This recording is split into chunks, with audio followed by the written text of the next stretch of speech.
Evil is real, and it must be opposed. The universe is a battlefield between the gods of good and evil, and every person on Earth must take sides. Now to a new week at the White House, and President Trump coming out swinging. He's taking aim at Democrats on Twitter, threatening to, quote, shut down the government if they won't fund his border wall. The president and his legal team also growing more public in their feud with former fixer and personal attorney Michael Cohen. These latest attacks are sharpening the political lines. Trump sticking to what fires up his base, teeing up the immigration issue. He's now threatening a government shutdown if Congress does not fund his long-promised border wall. President Trump said that he would be willing to shut down the government if the Democrats aren't willing to approve his border wall plan.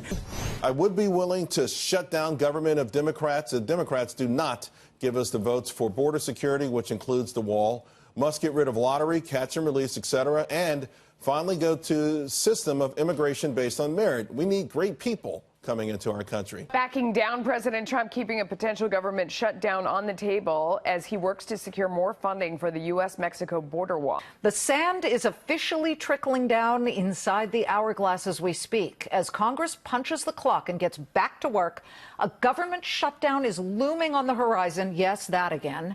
If Republicans and Democrats don't reach a budget deal by 12:01 a.m. December 8th. Now, we've seen this scenario play out dozens of times before, but could President Trump's insistence on funding the border wall implode any chance of compromise on a budget across party lines?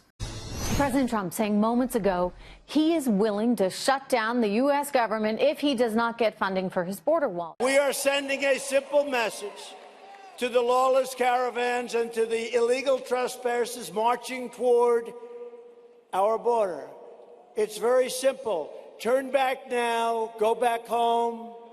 We will not let you in. This idea, unfounded, of an invasion of immigrants. The president falsely described the caravan as an invasion. For everybody out there that was telling me, no, it's a real story, we're worried about the caravan, they're coming, and Trump's strong enough to... I go back to what I said about Martians coming to my backyard. Well, they're not coming. Right. He puts the, if they haven't seen it, it's worth seeing. It's a really great movie. He puts on the glasses and then he sees that basically all these authority figures are actually aliens that are running the show, and there's also subliminal messages, and he figures it out. And it's like, you got to give this credit to Trump as well for this, whether you like him or hate him. Oh. Well, we're talking about it. We're trying to get the president the money he would like for the wall. That's part of the year-end funding discussion, which is ongoing.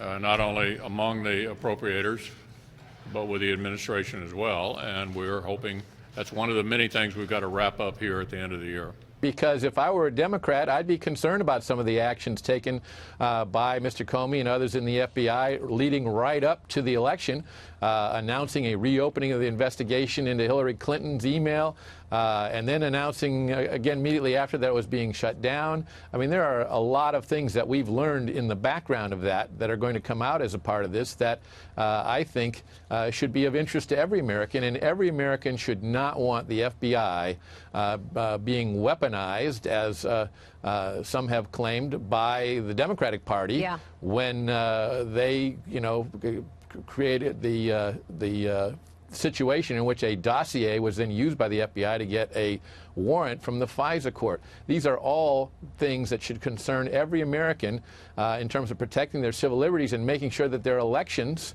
are free and fair, and we don't want to see the FBI handling investigations like they were. President Trump back at the White House, locked in his next go-around with the special counsel Robert Mueller. There's no circumstance under which I would testify against the president, because I'd have to bear false witness against him. I'd have to make things up. Corey, in your book, you guys both sat for an interview with the president, and he said to you that fake news, which of course he's attacked, what he calls fake news, is the greatest enemy in this country. Greater than terrorists, greater than gang members? Not going a little far? Look, Howie, there is a cabal of the fake news. As legendary journalist Bob Woodward meticulously documents in his book on the Trump presidency, from day one, a cabal of establishment figures inside Donald Trump's innermost team colluded with each other to subvert our democracy, undermine the president's populist agenda, and overturn the 2016 election result by forcing the continuation of the failed elitist globalist policies that voters rejected. While President Trump continually fends off the resistance, the Clintons, ever notice they seem to always get a free pass? Well, today the Daily Caller reporting the FBI has raided the home of a whistleblower who testified that he actually gave documents pertaining to the Clinton Foundation and Uranium One to a government watchdog. You want real Russia collusion, the real story with real evidence, real proof?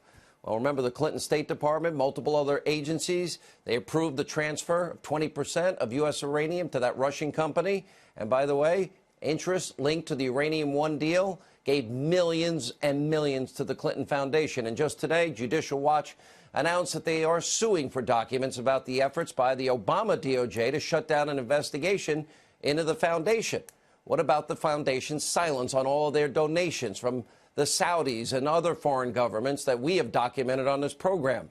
Hardly a peep from the mainstream media. Legislation. If we don't get rid of these loopholes where killers are allowed to come into our country and continue to kill gang members, and we're just talking about MS-13, there are many gang members that we don't even mention. If we don't change it, let's have a shutdown. We'll do a shutdown, and it's worth it for our country. I'd love to see a shutdown if we don't get this stuff taken care of. So we have to strengthen our borders, not by a little bit, but by a lot. We are so far behind the time. And by the way, the world is laughing at us because they can't believe these policies. They don't have it. I could name 15 of them right now. No other country in the world has what we have. And we're going to get it stopped. And if we have to shut it down because the Democrats don't want safety, and unrelated but still related, they don't want to take care of our military, then shut it down. We'll go with another shutdown.